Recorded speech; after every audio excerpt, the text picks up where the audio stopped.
Hey everyone, it's Crystal, and thank you so much for tuning in today.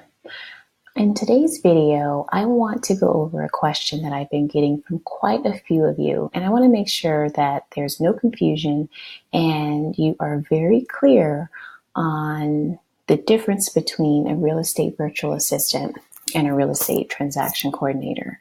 So in this video, I'm going to talk to you a little bit more about becoming what you can do in regards to services as a real estate virtual assistant. And really, there isn't a big deal of difference between the two. It's just that a virtual assistant working with a realtor, it's probably going to be doing more for that realtor. And then a virtual real estate transaction coordinator, like myself, they are just managing the transaction.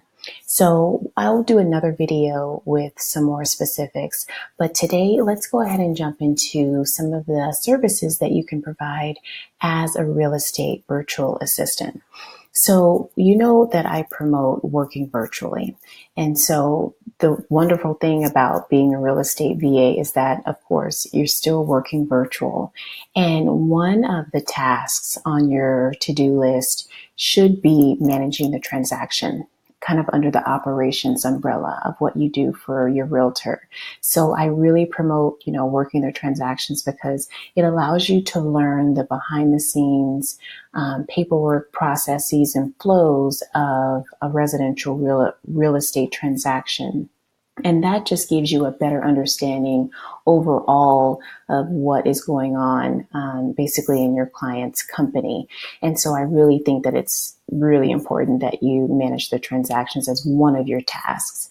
Now, some other things that you can do for your client if you're a real estate virtual assistant, you can manage their CRM system. That's like Constant Contact or MailChimp, where they can send out newsletters, that type of thing. They may also keep all of their leads and contacts in a system like that. You can help them organize and manage that. You can help them follow up on leads and search for leads. You can manage their email account, and you can also manage their calendar and schedule appointments for them, that type of thing. And then depending on the style of your client, they may put together like a presentation for their buyers and their listings, and you can assist in doing that. So you can create PowerPoint presentations or Keynote. If you use a Mac, you can, prepare those presentations for your client. There are a ton of things that you can do. And then some of the more tedious tasks that you could do are like data entry, but that type of thing is really important, even though it is tedious. So there are quite a few services that you can offer your client as a real estate virtual assistant.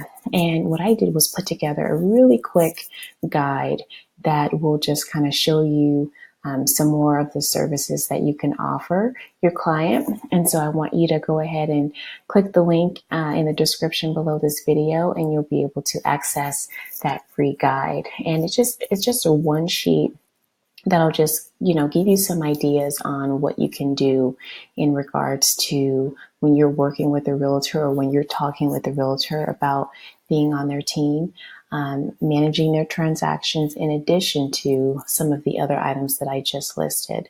But I think that you'll find that guide really beneficial, and I think it'll help you just in your conversation with a potential client and just really get some ideas flowing in your head about what your skills are and what you would be comfortable adding on to your plate as you work for a client.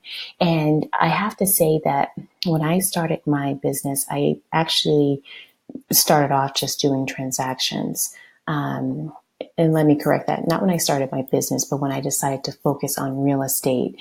I actually didn't start just as a general real estate VA. I started as a real estate transaction coordinator, and that's what I still do today. So I don't do other services for my realtors. I just manage their transactions, and it's a personal thing. So to each their own. If you're in a situation where you are great at social media or marketing, I want you to mention that, because I think it's a great way for you to even increase the amount of money that you can get paid from your client in addition to managing those transactions. So I think it's really important to sit down, think about what you're good at, think about what you're willing to do, and offer that to your client, because I think that it'll also help the two of you really bond more in your professional relationship the more that you do for your client. So again, I put together that quick little sheet that you can find, and it just will help give you some ideas on what you can do for your client as you grow your business, because you have to think of it that as they grow their business, that means more opportunities for you as well. So it really is a win-win. And I do have to say that I wish when I initially started focusing on real estate that I did have more to offer, that I did think of this in the beginning.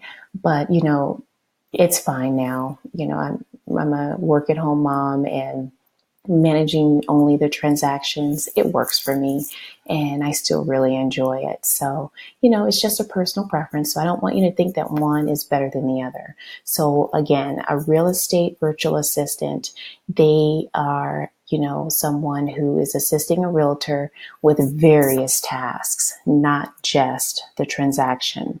And what I mean by transaction is helping the realtor with their transactions while homes are in escrow. So let's say their buyer finds a home, they go into escrow, and you would be managing that transaction while the home is in escrow.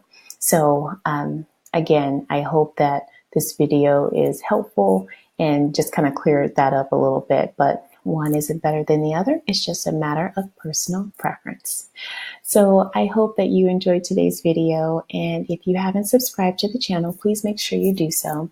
I release content every week, and I love to hear from you. So if this video was what you were looking for, or it was something that really maybe gave you some additional ideas, hit that thumbs up button. Let me know that you liked it and that I'm on track in regards to sending you the right content that's helping you move forward as you pursue your promise to yourself to go after this business. All right, everyone. I am Crystal, and that is this week's video. I'll see you next time.